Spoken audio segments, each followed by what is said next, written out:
Good evening, members of the league. Welcome to your 5 happiest minutes of the week. We are back for episode 2, week 2 of season 2 here on 5 Happy Minutes. I am your host, Roger Tiller, owner of the Strong Baddie of Cheats. And before we get too far into the show, I just want to make sure to show off the happy ending. Make sure everybody gets a good look at it. It was abandoned, it was left on the side of the road, eaten, battered, torn. I have rescued it. I will make sure that it shows up on video as often as possible because it was missing on league videos for so long. So get another good look at it. It'll be back next week. Maybe it'll make an appearance in 9 days at the big kickoff to the NFL season and our fantasy football regular season as it kicks off at Hurricanes Tavern. Let me introduce my guest. This is a long time in coming. Was trying to get something going last season, didn't happen. But we are going to bring on the man. He's actually, I said this is a return. It's a return to video for the happy ending, but also to video for Adam Schefter. And it's his first time being on the show, and I would like everyone to welcome him, and I will welcome Adam Schefter. Thank you so much for joining us on 5 Happy Minutes. Hey, no problem. It's really good to be here. Well, things have kind of settled down, it seems, Adam. I think we were talking off air, and you had mentioned that there were not a lot of rumblings going on. A lot of people are waiting for the dust to settle of some injuries, and the waiver wire opens up in a few days. Is there anything that you want to give thoughts on over the past week, injuries, trades, cuts, or anything upcoming that you see? And maybe if there are any rumors about some trades that did or didn't happen or might still be on the books. Well, trade chatter has really dropped over the past, ever since the auction, I guess. There have been a couple of major injuries that have spawned some pretty big trades. Randall Cobb got injured, but the big one was Jordy Nelson. On the Chicago Bombers team, sparked a couple different trades with his team with how shallow it is. Just poor planning all around. And now he's got White that's out. But yeah, I think that trade, he traded Nelson for, boy, now it's escaping me. What did he get for Nelson? Help me out. You remember? You got in the trade between the Bombers, and then it was between the Midland Mastodons with Doug. What they ended up trading, Doug took on Jordy Nelson in that deal. Let me see here. Brandon LaFell is who went to the Bombers, and Mastodons took on Jordy Nelson. Got some cash in that deal as well. Yeah, and Laurie's been pretty vocal about his discontent with that trade. Not because he thinks it helps the Bombers, but he just thinks it's a stupid trade. But we'll see. I mean, LaFell has a better chance of playing than Nelson, obviously.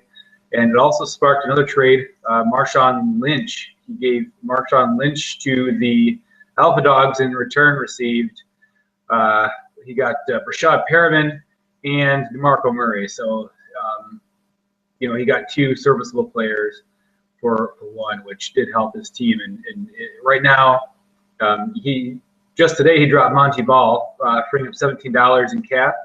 So he's going to be able to pick up somebody from the waiver wire once that opens back up. But if he didn't have anybody to drop, if he didn't have that cash, he'd be starting Dorial Green Beckham for just over 3 points. And I believe the other one was, looking for it, David Cobb. He's got in the starting lineup right now for just under 4 points. So a pretty horrendous lineup to start. Yeah, he seems. Mike had to make some quick moves. Thomas out 3 weeks. White. I haven't heard how long. Early on, they talked about the whole season, 6 weeks, 8 weeks. But obviously, hurting at wide receiver, and then with Nelson, so we traded him away. You've mentioned who he's going to plug in. We know because of a little snafu on the part of the Bombers early on after the auction that there is some interest on the waiver wire already by his team.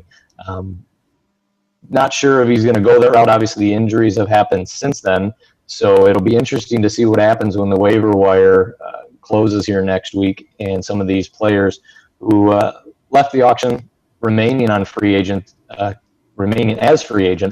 It'll be interesting to see where they end up, who gets picked up.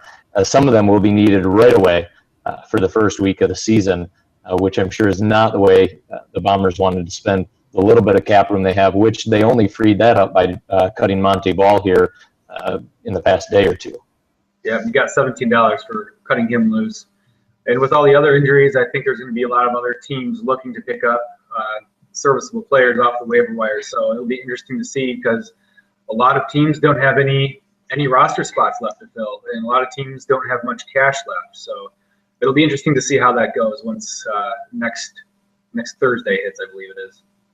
Yeah, taking a look around the league. Yeah, taking a look around the league. There's, I think we're looking at. Doug's team, the Mastodons, they are, if my numbers are right, they are out of cap room, no cap room left. They can make it up, obviously, with cuts or trades. But right now they're sitting at 0. Jared at 0. Eric has 2. The Alpha Dogs are at 2. And I think the Spideys are at 2. The Matadors are at 4. And then from there it takes a pretty big jump. Mike, as we mentioned already, at $17. And then I think Samuels has 26. I've got 39. Aaron has 34. Lehman has 27. Derek Mostrom has 75. He could almost buy a whole new team with $75, it seems, which wouldn't be a bad idea. Yeah, he definitely needs to hit that waiver wire. And a lot of those guys that you mentioned have some cash but don't have any roster spots. You've got a few, Roger, but Aaron, I think, just doesn't have any roster spots available. Yeah, I think Aaron's got 1, but Andy's full, Lehman's full, Eric's full, Jared's full. I think I've got 2 or 3. Samuels has 2. I think Mike Mostrom, I think he has 8 spots. He's hitting the minimum right now after cutting Monte Ball. So he's definitely going to be active on the waiver wire. But I think it's tough using it this early. I mean, he's got to do what he's got to do. So I can't fault him there. But to have to use some of that $17 or maybe most of it to get some players to field the first week of the year is not the position he thought he was going to be in. He threw up a comment here just a little bit ago. He's watching. He says, let's be honest, my whole team is out. I mean, everybody's going to have injuries. Some people obviously are going to have injuries at the beginning of the year, but to have some key injuries right before the season starts is tough. And who knows, he may not even wait until the waivers. There could be a last-minute trade that goes through before week 1. You never know. It might not be a bad idea for him to maybe trade away one of his bigger players to get even more depth, like what he did with Marshawn. I think if he wants to stay, towards the top of the league this year, and I'm not spreading any words of wisdom here, he knows this, he can only get rid of so many of those big players to fill the other spots. Marshawn Lynch is gone. Nelson is gone. Obviously, Nelson wouldn't have helped him this year anyway, but that goes without saying. But still, I think he knows he needs to be careful how many of those top guys he lets go. His comment is that he did what he had to do. I don't disagree with that, but he needs to get to week 3, and that's really it. And I would think. And I think really he's got to get to week 3, but he's really got to get to week 4 because Thomas won't be back. He doesn't have to start Thomas, but he doesn't have Bennett anymore. He's in strong bad, so he really does need Thomas to come back healthy, and after surgery he should be fine. Yeah, we'll see what happens. Rashad Perriman is kind of a sketchy prospect too, with how long he's been out with what was first thought of as a knee bruise. And that's what made the Alpha Dogs a little scared and willing to pass him along. Another, if you're looking for Mike, go ahead. I'm sorry. No, I was gonna say you mentioned, I think Andy made a trade with Aaron and received John Brown and Allen Robinson, among other things, for was it Randall Cobb? No, no, I was mentioning a trade that didn't happen between my team, the Cheats, Well, and Andy.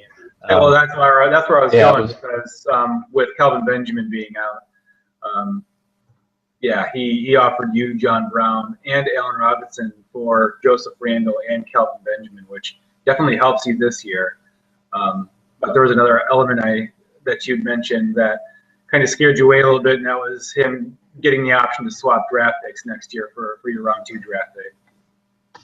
Yeah, round 2 draft picks, wash salaries, and that was a big, not a big hang up, but that was something that kind of made me balk at the deal. And then the more I thought about it, I found myself not ready to give up on Kelvin Benjamin. I feel good about that, 51% good about that. The other 49% of me says when he gets back, he's only going to have 3 years of the 5-year deal left. He's going to be coming off an injury, but I still think he's going to come back and be, the man in Carolina. So I wasn't ready to part with him. Haven't gotten off my butt and put him on IR yet either, but I'll have to get on and do that. But let me see here. I got 2 last quick comments from Mike, and then we're going to move on because we don't want to make this the Mike Mostrom show as much as he would like that. Week 3, get healthier, he says. Then weeks 4 through 6, everyone will come back. I think if I remember right, lately he knocked himself down 1 peg on the wins and figures that he'll finish the season with 4 wins. Anybody else in this exact same situation, and Mike's telling them to sell their whole team. Yeah. I believe that 100%. And that's all anyway. part of the culture of the league. You have to belittle every other team at every possible moment. Yeah, he thinks he's got himself set up long term, really good. He may be, but a couple more injuries over the next year to 18 months, and that doesn't hold true. So let's move on. Eric, the owner of the Cleveland Steamers, the Stinky Train himself, he very recently concluded his ranking of the entire league, starting at 12, actually starting at 13, and moving up to 1. Strangely enough, we only have 12 teams in the league, but maybe he knows something I don't. Well, he's a statistician. He knows what he's doing. Yeah, he knows the numbers. I'm not going to argue with him. But I did want to check in and see what you thought. He basically, for lack of a better term, he has made Aaron's Caribbean Heat the team to beat.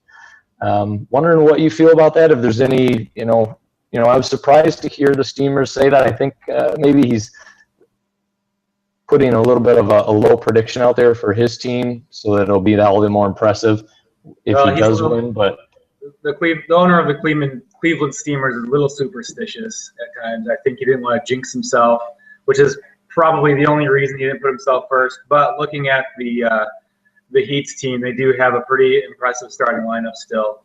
But they did make a trade with the Matadors that did thin out their team quite a bit. So he's maybe an injury or 2 away from getting in trouble as well.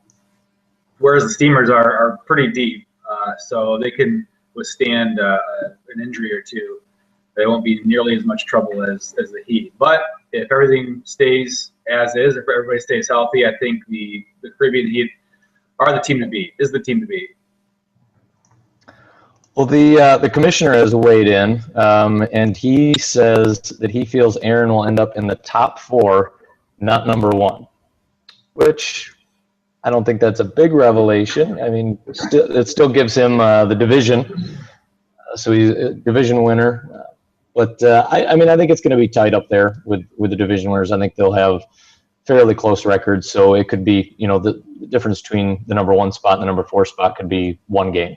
Could be 1 game difference when the regular season ends, but who knows? Yeah, we'll have to see what the regular season brings. That'll change a lot of what the playoff picture looks like, that's for sure. We'll just have to see how it plays out. That's all we can do. That's right. Well, I think we're going to wrap it up. We've been in just over 10 minutes, and I think that's long enough. We start to see viewers drop off. I think about 25% of our audience usually drops off after the 11th minute. So, this beautiful face will keep them around. That's what Nielsen has told us. So maybe you'll prove us wrong. I believe that this is going to be our highest rated show of the year. It's only our second show of the year, but that's all right. Hopefully we can get you back on, because I think as the season gets going, Adam, I think you're going to be a lot busier than you have been over the past month and a half. And we would love to get some of the first scoops right here on 5 Happy Minutes. Yeah, I'd like that. I haven't received a lot of inside info, but I haven't been prodding either. So as things happen throughout the season, I think as more trades actually happen, I'll be poking and prodding a little bit more, trying to get some insider info, and we can bring it to you, some breaking news right on the show. That'd be great. All right. Well, I am excited about that. Again, I want to thank you for coming on the show. I know it's late. I think we drug you down to the office away from home. So appreciate your willingness to do that. And we will hopefully have you on again. And do definitely appreciate everybody watching as well.